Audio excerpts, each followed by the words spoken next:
ప్రియులారా, బాగున్నారా? దేవుని వాక్యమును క్రమంగా చదువుతున్నారా? ప్రార్థించుచున్నారా? నేటి ధ్యాన వాక్యము దెస్సలోనీయులకు రాసినటువంటి మొదటి పత్రిక 5వ అధ్యాయము 5వ వచనం. మీరందరూ వెలుగు సంబంధులను.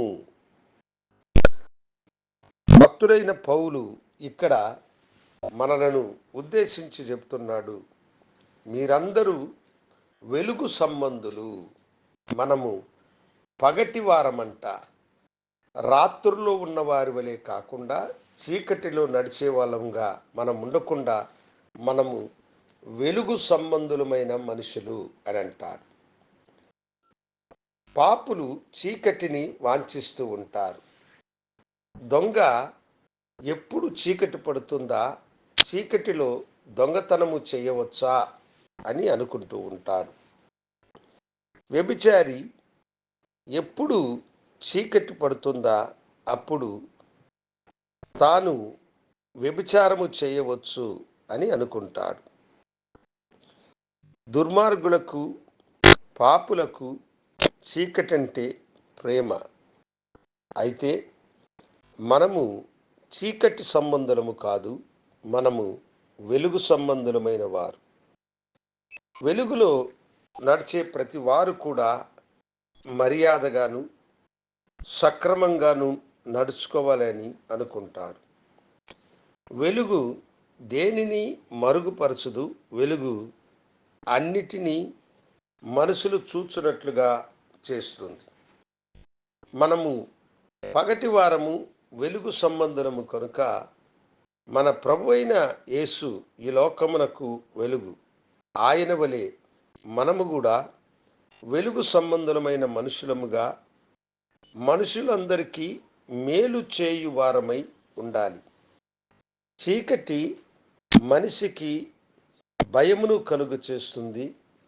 చీకటిలో విషసర్పాలు, క్రూర మృగాలు దాడి చేస్తాయి. వెలుగు విషసర్పాలను, క్రూర మృగాలను మనుషులకు తెలియచేసి తరుమునట్లు చేస్తుంది.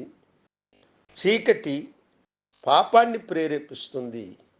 వెలుగు పాపాన్ని బట్టబయలు చేస్తుంది. మనము చీకటి వారము కాదు.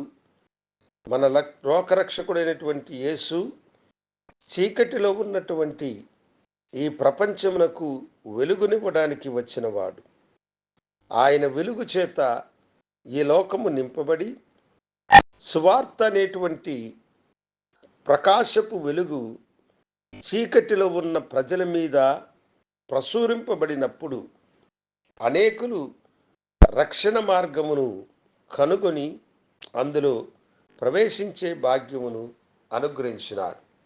కనుక మనము చీకటి సంబంధులము కాదని ఎరిగి మనము వెలుగు సంబంధులమని గ్రహించి చీకటిలో చేయు ప్రతి చెడును విసర్జించిన వారమై తేజోకరమైన ఉపకరణములను ధరించి దేవునికి మహిమకరమైన బిడ్డలుగా మనము జీవించినప్పుడు ఈ లోకము ఆ వెలుగును చూసి యేసుని వెంబడిస్తుంది.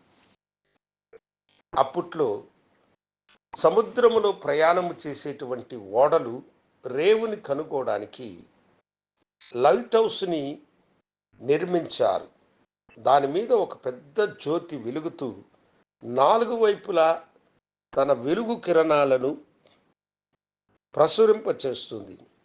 ఆ వెలుగును చూసిన ఓడ నావికులు ఒడ్డు సమీపముగా ఉన్నదని ఓడను సరిగ్గా దరికి చేరుస్తారు.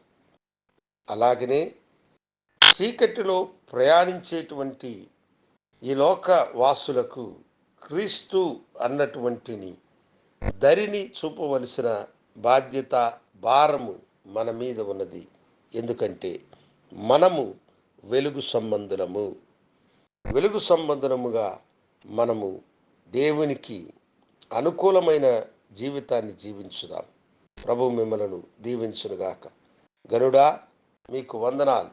నీ బిడ్డలను దీవించి ఆశీర్వదించి నీ కృపతో నింపమని యేసు నామమున అడిగి వేడుకొంచున్నాము తండ్రి. ఆమెన్. శుభోదయం. ప్రభు మిమ్మలను దీవించునుగాక. ఆమెన్.